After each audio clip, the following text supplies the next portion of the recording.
তাদেরকে গ্রেফতার করে তাদেরকে সর্বোচ্চ শাস্তির ব্যবস্থা যাতে হয়।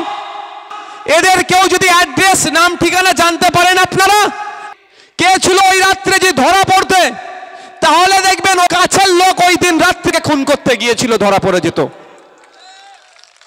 বুঝতে পেরেছেন? তাহলে এইটা ধরা পড়লে বিজেপির লাভ না লস? আপাতত দৃষ্টিতে আমরা কি বলবো, তৃণমূলের যত লোক ধরা পড়বে বিজেপির তত লাভ। কিন্তু বিজেপির দলের নেতা কেন্দ্রীয় মন্ত্রীর আন্ডারে থাকা সিবিআই ওই তৃণমূলে ওদেরকে ধরছে না কেন? এইখানেই তো বোঝার ব্যাপার আছে। পাড়ায় পাড়ায় হিন্দু হিন্দু ভাই ভাই করছে, আর পেট্রোল পাম্পের সামনে কিন্তু লিখে দিচ্ছে না যে হিন্দু ছাড়া পেট্রোল বিক্রি নাই। পেট্রোল পাম্প আছে না শুনেছি, ওখানে সবাই কেন, কোনো সমস্যা নেই। আর ভোট নেওয়ার জন্য পাড়ার হিন্দু মুসলমানের মধ্যে লড়াই লাগিয়ে দাও।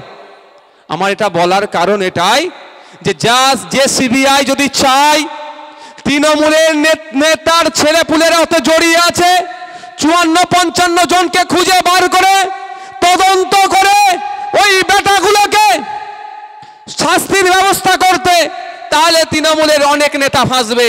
সেটা করছে না কার? শুভেন্দু অধিকারীদের নেতার আন্ডারে থাকা সিবিআই। একটা সামান্য একটা আপনাদের মাথায় একটা স্বাভাবিক প্রশ্ন বলি, আপনারা তো কলকাতার হসপিটালে যান তো নাকি ভাই?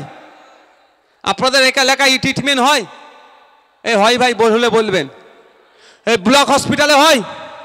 কোথায় আপনারা ট্রিটমেন্ট করতে যান হেভি ট্রিটমেন্ট হলে? হ্যাঁ, কলকাতার কোথায় যান? আরজি কর, চিত্তরঞ্জন, এইসব যান, পিজিএ দিকে যান।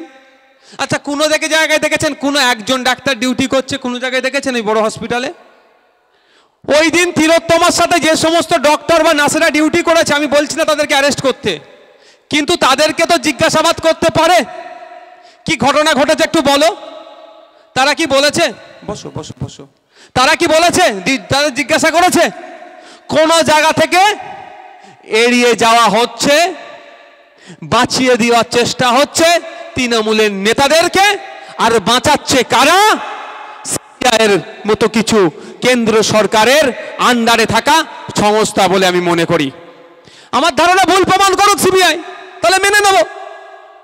আর পাড়াতে পাড়াতে এসে গল্প শোনাচ্ছে হিন্দু হিন্দু ভাই ভাই, হিন্দুর জন্য লড়াই করব।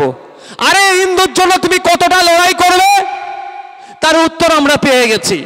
কেন এই সুন্দরবন এলাকার মানুষকে, কেন এই পাথর প্রতিমা এলাকার মানুষকে, কেন কাকদ্বীপের মানুষকে, কেন ঢোলার মানুষকে ট্রিটমেন্ট নিতে গেলে কলকাতায় যেতে হবে, এটার জন্য চিৎকার আপনি বিধানসভার মধ্যে একবারও করেননি।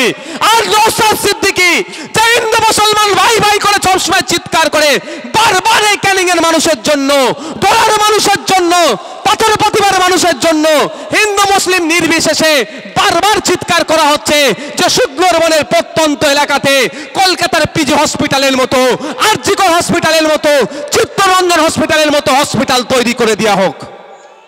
ওদের সাথে তো আমাদের এখানেই তফাৎ।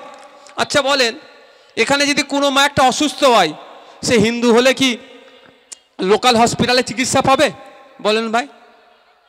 আর মুসলমান হলে পাবে না, এরকম ব্যাপার কিছু আছে? হিন্দু মুসলিম নির্বিশেষে সবাইকে নিয়ে যেতে হয় কোথায়? হয় প্রাইভেট হসপিটালে যেতে হয় বেশি টাকা দিয়ে, আর না হলে কলকাতায় ছুটতে হয়। কত কষ্ট ভাই, কষ্ট হয় তো।